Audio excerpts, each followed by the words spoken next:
tilawahul Qur'an. A'udzu billahi minasyaitonir rajim. Bismillahirrahmanirrahim. Wasta'inu bis-sabri was-shalah wa innaha lakabiratun illa 'alal khashi'in. Shadaqallahul 'azim. Yang saya hormati Dewan Juri yang arif dan bijaksana, yang saya hormati teman-teman panitia yang semangatnya luar biasa, serta teman-teman yang saya banggakan.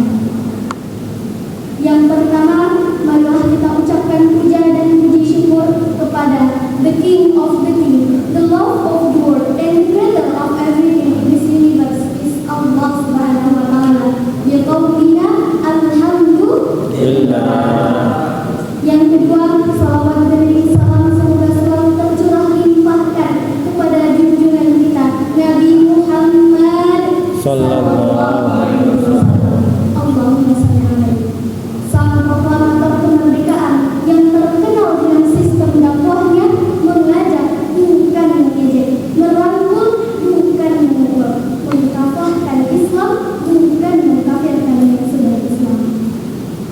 Dewan Juri dan teman-teman yang dirahmati Allah, pada kesempatan kali ini saya ingin menyampaikan tentang keutamaan salat.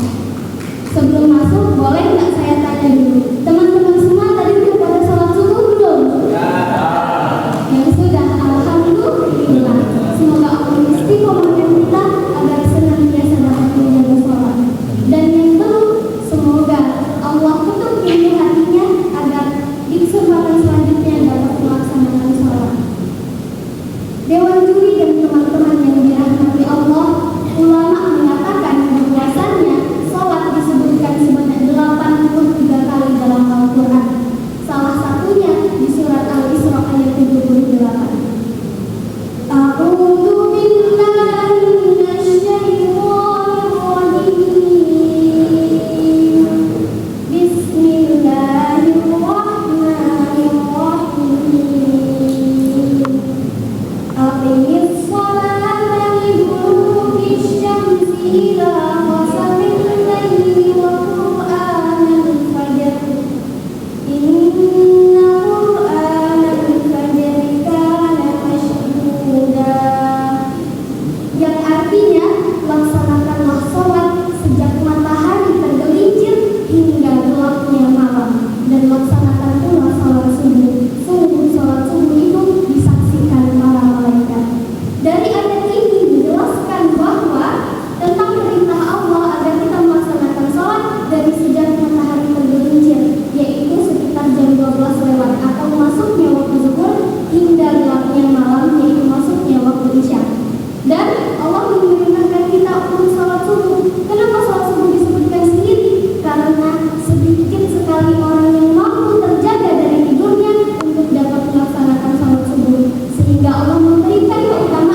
Jadi apabila seseorang meninggalkan satu saja sholatnya, maka ia telah memutuskan hubungannya, ikatannya dengan Allah. Sedangkan Allah menyebutkan wasta'inu bis-sabri was-shalah, dan mohonlah pertolongan dengan sabar dan salat. Lalu bagaimana kita ingin meminta pertolongan jika kita saja tidak melaksanakan salat? Padahal yang sebenarnya butuh Allah adalah kita, karena sesungguhnya meskipun kita semula langit dan bumi tidak melaksanakan salat, itu tidak akan mengurangi statusnya Allah sebagai Rabb semesta alam. Mungkin itu saja yang dapat saya sampaikan. Semoga dapat bermanfaat untuk kita semua, terkhususnya untuk diri saya sendiri. Sebelum saya tutup, ada pantun dulu nih. Balas cakep ya? Ya. Lihat kapal berbaris rapat. Cakep. Tiba di Pulau Jawa, mengangkut Al-Quran. Cakep. Marilah kita laksanakan sholat Cakep. sebelum jiwa